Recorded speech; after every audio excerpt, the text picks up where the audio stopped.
जुड़ेगा भारत। और जोर से, मोदी साहब को सुनाई नहीं दिया।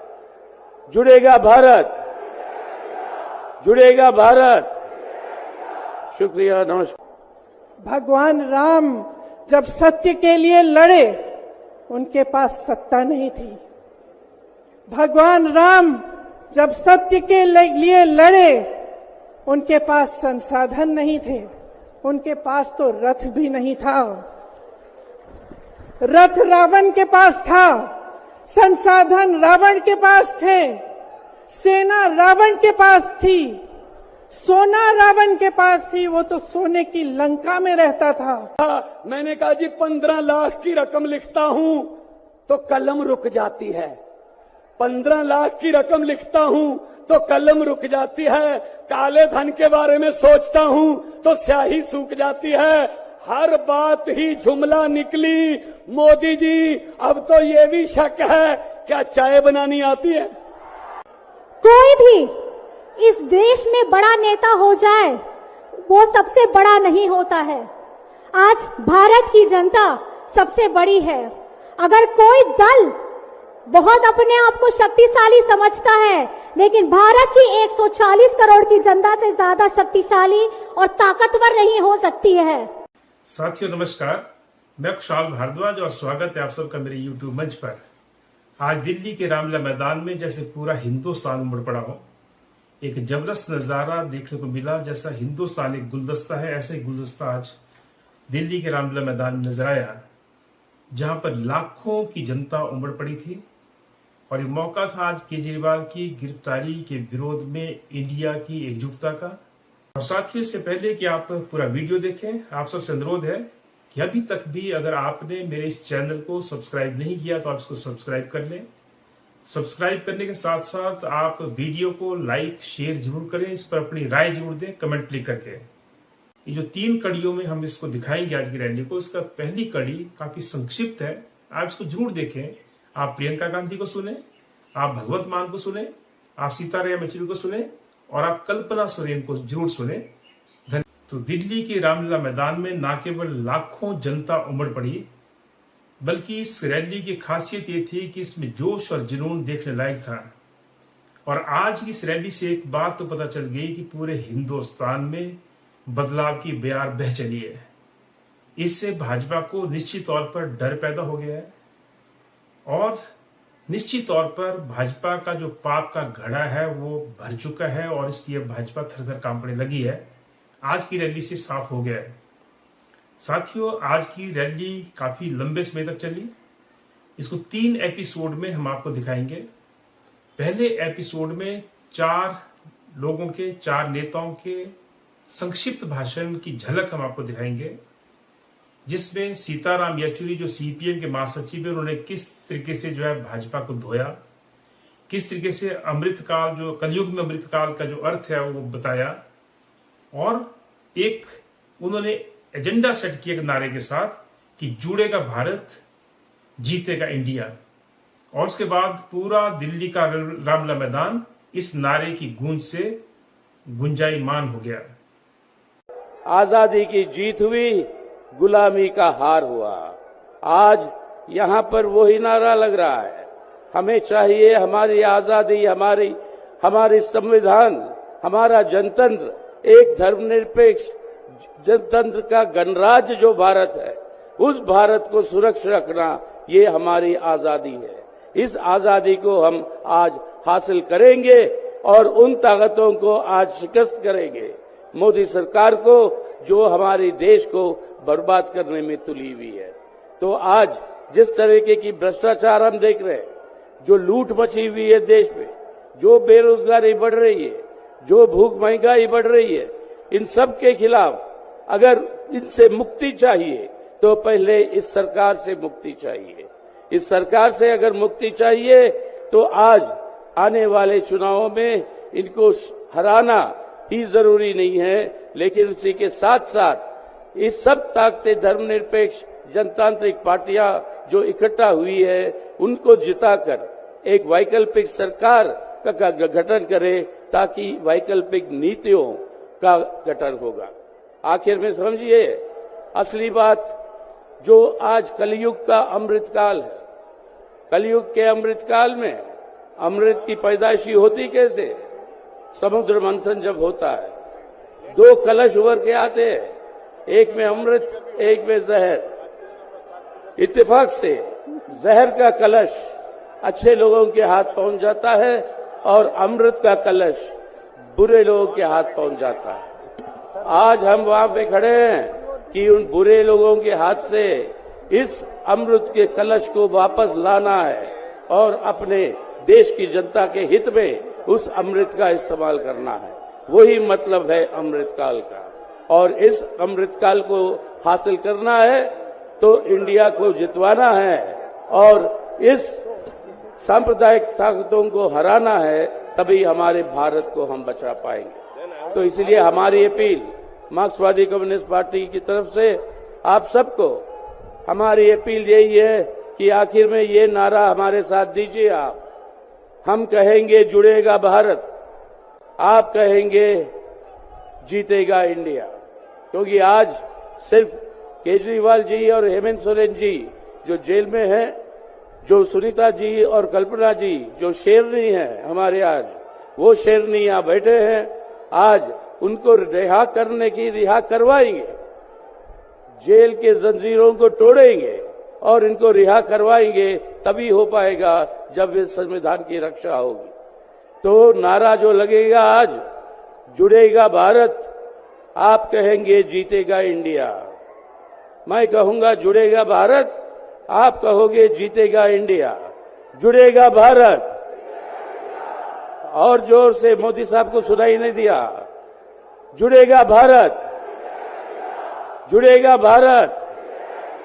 शुक्रिया, नमस्कार। और जिस तरीके का उत्साह और ऊर्जा इस रैली में नजर आई, वो निश्चित तौर पर भाजपा के हवाइयां उड़ाने के लिए काफी है। सीताराम येचुरी के साथ साथ इस रैली को कल्पना सोरेन, जो कि हेमंत सोरेन की पत्नी है, और हेमंत सोरेन जैसा आप सब जानते हैं कि वो झारखंड के मुख्यमंत्री थे, और भाजपा ने उनको जो है झूठे केस में फंसा करके जेल में भिजवा दिया, जिस कारण उनको रिजाइन करना पड़ा। और उनकी पत्नी ने कभी भाषण नहीं दिया था, लेकिन पहली बार वो उतरी है। इससे पहले मुंबई में भी उन्होंने भाषण दिया और उनके भाषण की बहुत सराहना हो रही है। उन्होंने भी भाजपा को आज खूब पाठ सुनाया और एकता का जो संदेश दिया। इसके साथ साथ आप इस कड़ी में सुन सकते हैं, देख सकते हैं किस तरीके से भगवंत मान, जो पंजाब के मुख्यमंत्री हैं, उन्होंने आज भाजपा को लगभग धो डाला है। ऐसी धुलाई तो शायद आज से पहले भाजपा की हुई नहीं है। बड़े संक्षिप्त भाषण में आप इस भाषण को जरूर सुनिए। और इसके साथ साथ बहुत ही संक्षिप्त भाषण में प्रियंका गांधी ने भी रामायण का पाठ जो है वो भाजपा को सुना दिया और सिखा भी दिया कि रामायण क्या थी और उसमें जो है राम का रोल क्या था।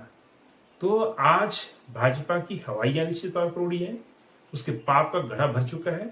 और मैं कोई स्पीच नहीं देने वाला हूं, मैं बहुत जूनियर हूं, बहुत ही सीनियर लोग बैठे हैं, लेकिन इतना मैं कहूंगा कि लोकतंत्र खतरे में है, देश का लोकतंत्र खतरे में है। इनको ये लगता है कि ऐसे हम चला लेंगे, डंडे से चला लेंगे। ये देश किसी के बाप की जागीर नहीं है, ये 140 करोड़ लोगों का देश है। ये आजादी हमें शहीद आजम भगत सिंह, राजगुरु सुखदेव, मदन लाल ढींगरा, करतार सिंह सराबा, चंद्रशेखर आजाद जैसे हजारों योद्धाओं ने अपनी जवानी में गले में फांसी के रस्से लटका के ये आजादी हमें दी है। ये इनके किसी बाप दादे की जागीर नहीं है। क्या समझते हैं ये? इसको भी अंदर कर दो, इसको भी अंदर कर दो। जो अस्पताल बनाता उसको अंदर कर दो, जो स्कूल बनाता उसको अंदर कर दो, कांग्रेस पार्टी के खाते फ्रीज कर दो, किसी के नेता फ्रीज कर दो। ऐसे जीत लोगे? हम वो पत्ते नहीं हैं, हम वो पत्ते नहीं हैं जो शाख से टूट कर गिर जाएंगे। आंधियों को कह दो अपनी औकात में रहें। समझते क्या है ये? अरविंद केजरीवाल को अंदर कर दो, हेमंत सोरेन को अंदर कर दो, इसके घर ईडी भेज दो, इसके घर इसकी एमपीशिप कैंसिल कर दो, इसका घर छीन लो। अरे मालिक तुम हो, इन घरों के मालिक तुम हो। इन घरों की मालिक 140 करोड़ जनता है। कोई पता नहीं किस घर में लोगों ने किसको पहुंचाना है, ये गलत फहमी में है। हुकूमत वो करते हैं जिनका दिलों पर राज होता है। यूं कहने को तो मुर्गे के सर पे भी ताज होता है। आज सुनीता जी, आज कल्पना जी बैठे हैं, सोनिया जी बैठे हैं। मैं नमस्कार करता हूं, नमन करता हूं कि इन्होंने इतने दुख झेले, इन्होंने क्या क्या नहीं देखा अपनी जिंदगी में, आंधियां तूफान झेले, लेकिन फिर भी इतने हौसले वाले बैठे हैं। और आपके साथ है, आपका प्यार जो है सबसे बड़ी ऑक्सीजन आपका प्यार है। ये तालियां किसी को ऐसे नहीं मिलती। किसी को दिहाड़ी दे के मोदी मोदी करवाना बहुत इजी है। जब कोई दिल से बोलता है ना, वो बात असर रखती है। जब दिल से बोलता है, ये देश के टुकड़े टुकड़े करना चाहते हैं, जैसे राहुल जी कह रहे हैं। ये देश को नफरत की आंधी में लेके गए हुए हैं। ये सीएए लेके आए। मैं पार्लियामेंट में था, मैं एमपी था तब। मैंने कहा जी मुझे बोलने का मौका दीजिए। कहते नहीं जी। मैंने कहा जी 30 सेकंड। कहते जी, मैंने कहा जी 30 सेकंड। कहते 30 सेकंड में क्या बोलोगे? नहीं। मैंने कहा जी 20 सेकंड। कहते 20? मैंने कहा हाँ। स्पीकर साहब कहने लगे आपका समय शुरू होता है आपको। तो मैंने 20 सेकंड में बोला। मैंने कहा लंबे सफर को मीलों में मत बांटिए, कौम को कबीलों में मत बांटिए। एक बहता दरिया है मेरा भारत देश, इसको नदियों और झीलों में मत बांटिए। अरविंद केजरीवाल को तो गिरफ्तार कर लोगे, लेकिन उसकी सोच को कैसे गिरफ्तार करोगे? जो लाखों अरविंद केजरीवाल देश में पैदा हो चुके हैं, उनको किस जेल में कैद करोगे? अरविंद केजरीवाल एक व्यक्ति नहीं है, अरविंद केजरीवाल एक सोच का नाम है। इंडिया गठजोड़ इकट्ठे हैं, सब इकट्ठे हैं। आज सभी के, मेरे ख्याल में कईयों का तो कैमरे भी कांपने लगे होंगे, ये इकट्ठे कैसे बैठ गए?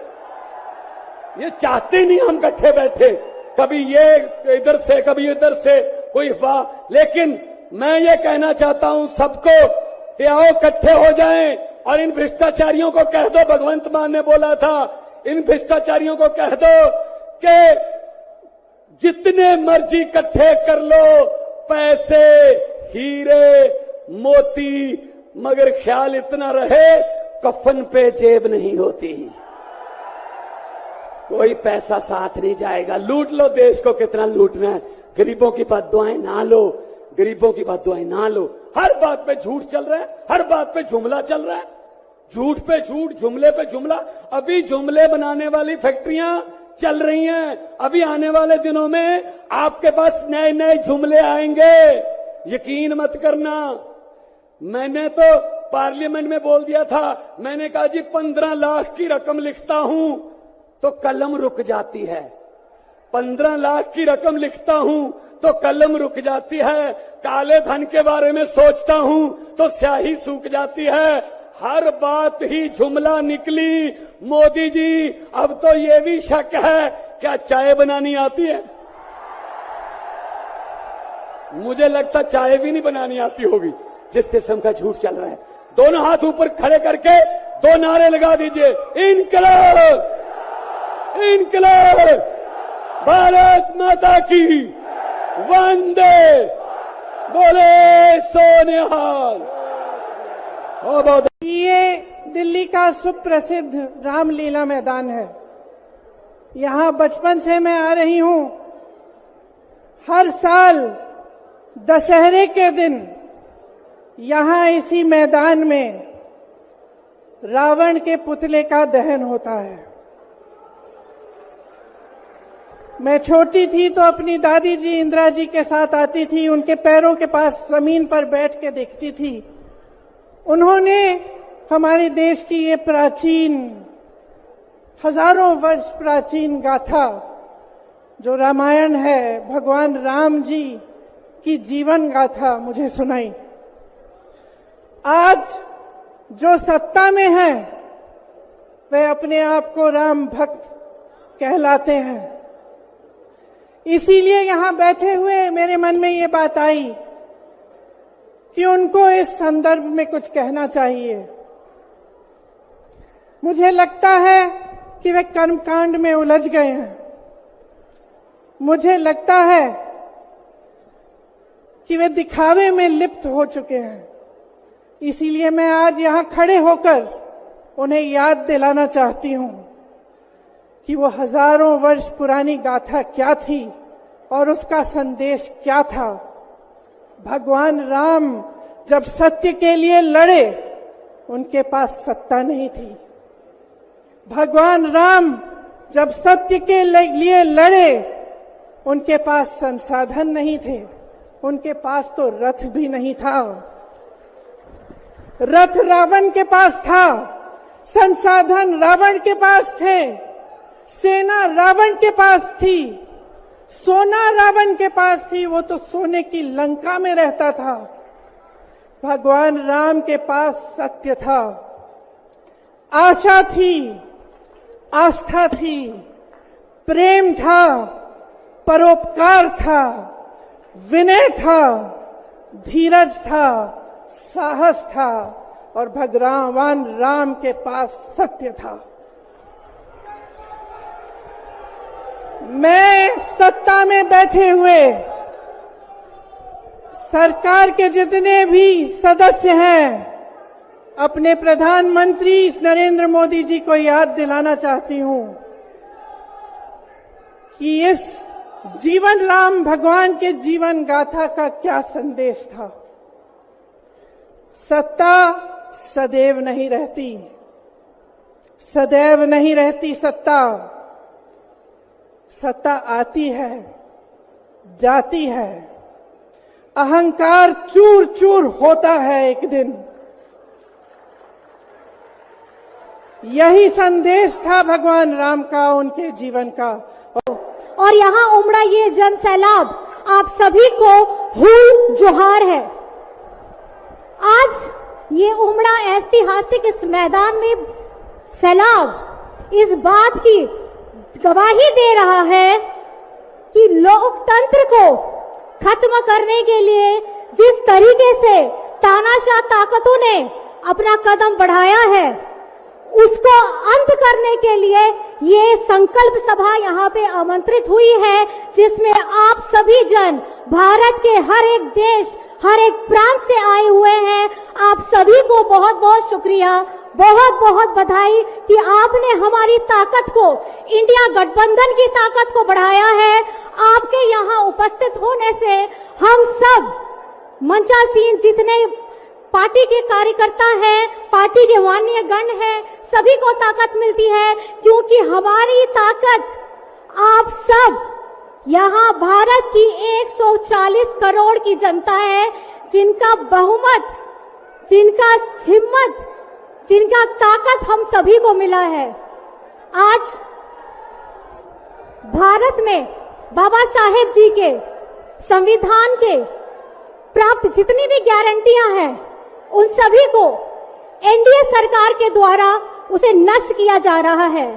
इनकी गारंटियों की गारंटी कौन लेगा? जिन्होंने एक एक करके हमारे संवैधानिक संस्थाओं के संवैधानिक मूल्यों को तहस नहस किया है। जिस ढंग से आज बेरोजगारी चरम सीमा पर है, जिस ढंग से आज महंगाई 7वें आसमान पर है, जिस ढंग से पूरे देश में नफरत की आग फैलाई जा रही है, जिस ढंग से हर एक जाति, हर एक वर्ग के अधिकारों की रक्षा के लिए भी यहाँ कोई नहीं खड़ा हुआ है। क्या कोई भी इस देश में बड़ा नेता हो जाए, वो सबसे बड़ा नहीं होता है। आज भारत की जनता सबसे बड़ी है। अगर कोई दल बहुत अपने आप को शक्तिशाली समझता है, लेकिन भारत की 140 करोड़ की जनता से ज्यादा शक्तिशाली और ताकतवर नहीं हो सकती है। आपकी एक उंगली, इस उंगली का इस्तेमाल करिएगा। आने वाले आगामी चुनावों में इस उंगली से हमें हमारे गठबंधन, इंडिया गठबंधन के लोगों को मजबूती दीजिएगा, क्योंकि अगर आपको अपना देश बचाना है, आपको अपना लोकतंत्र बचाना है, आपको अपने अधिकार, हक के लिए लड़ना है, तो आप लोगों को खास करके अपने इस वोट का चुनाव सही ढंग से करना होगा। आज 31 मार्च है। 2 महीने पहले इसी दिन 31 जनवरी को हेमंत जी को जेल में डाला गया। 2 महीने से जेल में है। अरविंद केजरीवाल जी पिछले 10 दिनों से जेल में है। आज तक आरोप साबित नहीं कर पाए हैं कि किस लिए इतने दिनों तक उन्हें रखा गया है। आप जनता जनार्दन है, आप वहां अदालत है, आपसे ज्यादा ताकतवर कोई नहीं हो सकता है।